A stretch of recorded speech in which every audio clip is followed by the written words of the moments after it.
사순절 19째 날입니다. 오늘의 말씀을 봉독해 드리겠습니다. 너희는 여호와를 만날 만한 때에 찾으라. 가까이 계실 때에 그를 부르라. 묵상을 위한 질문입니다.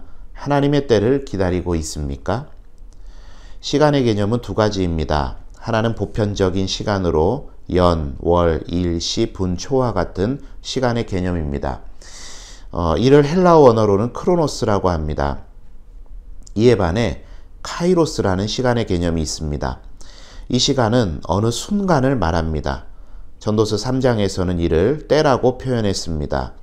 날 때가 있고 죽을 때가 있으며 심을 때가 있고 심은 것을 뽑을 때가 있으며 울 때가 있고 웃을 때가 있다고 말입니다. 예수님은 카이로스의 때에 민감하셨던 분입니다.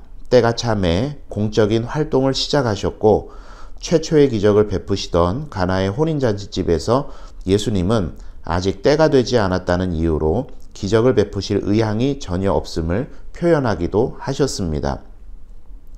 겟세마네 동산에서 기도를 마치신 이후에 때가 가까이 왔다며 십자가의 길로 당차게 걸어가셨습니다. 우리도 어느 순간 주님을 만나 인격적으로 체험한 때가 있습니다. 그 때를 놓치지 않았기에 구원의 백성이 된 것이죠. 이사야의 말씀을 기억합시다. 은혜의 때에 내가 내게 응답하였고 구원의 날에 내가 너를 도왔도다. 그러고 보니 사순절 기간 이때가 바로 주님을 만날 최적기요 주님의 도움이 있는 구원의 순간입니다. 우리 모두는 똑같은 시간 크로노스를 살고 있습니다.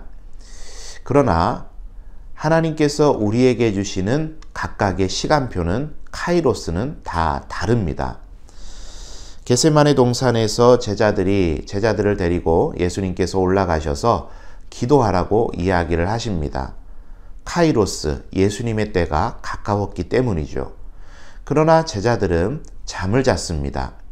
그리고 예수님께서 말씀하시길 때가 이제 왔다. 그렇게 말씀하시면서 이미 늦었다라는 이야기를 하시게 되죠.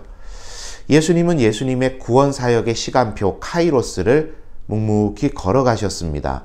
그러나 깨어있지 못했기 때문에 그 때를 받아들이지 못했기 때문에 제자들은 예수님의 그 카이로스의 때를 함께 걸어가지 못하고 도망자로 방관자로 그렇게 머물러 버릴 수밖에 없었던 것이죠. 여러분, 우리가 하나님께서 우리에게 카이로스, 하나님의 시간표, 하나님의 때를 허락해 주실 때 우리가 영적으로 그 하나님의 시간표에 민감하게 깨어있지 못하면 그 하나님의 시간표에 편승할 수 없습니다. 다른 이들은 다 하나님의 시간표를 따라서 그에 합당한 열매를 맺으며 살아갈 때 우리는 그저 크로노스의 시간 속에 나 홀로 그 시간에 동참하지 못하고 홀로 떨어져 있어야 될지도 모르겠습니다. 여러분, 오늘 하루 기도하실 것은 하나님께서 우리 모두에게 하나님의 때, 하나님의 시간표를 허락해 주실 때 영적으로 우리가 깨어 있어서 하나님의 그 시간표에 잘 편승하여서 하나님의 일들을 잘 감당하는 일꾼이 되게 해달라고 기도해야 되지 않겠습니까? 오늘 하루 우리 모두에게 크로노스를 허락해 주셨습니다. 그러나 하나님께서는 카이로스의 때, 하나님의 때를 우리 각자의 삶에 초청하시고 초대하고 계십니다. 영적으로 깨어 있어서 하나님의 시간표, 하나님의 때에 잘 편승하셔서 영적인 열매를 거두시고 삶의 신앙의 열매를 많이 거두며 살아가시는 우리 성도님들이 다 되셨으면 좋겠습니다. 오늘의 기도입니다. 하나님, 이 땅의 모든 백성들이 구원의 때를 놓치지 않게 하소서. 실천사항입니다.